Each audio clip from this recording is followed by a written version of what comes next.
51 students take their first steps as physicians graduating from the University of Illinois College of Medicine in Rockford. WIFR reporter Bria Walters talks to the new doctors about entering the field with a growing number of medical breakthroughs and political controversy seeping into our hospitals. Well, the world is constantly changing, but certain things stay the same, and that's what the practice of medicine is all about. More than 4 dozen students from the University of Illinois College of Medicine Rockford graduated Friday.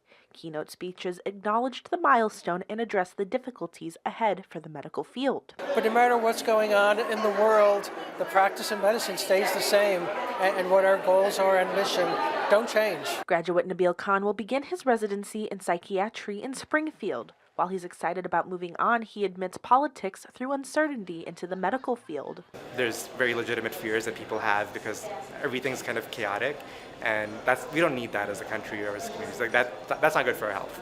Dr. Lucas Jersek of Byron acknowledges the political challenges, but will focus on creating meaningful connections with his patients at the University of Iowa hospitals and clinics. They are challenging times, and I'm not sure anyone has the best answer about how we should proceed, but I just know that I think we need to trust each other in our individual relationships and get to know each other, understand why we believe the things we do, and I think that's the best way forward. And it's the respect for human life that Dean Alex Degnero Green hopes the graduates hold on to. That the faith in medicine still exists very tightly between the patient and their physician. In Rockford, Bria Walters, WIFR News.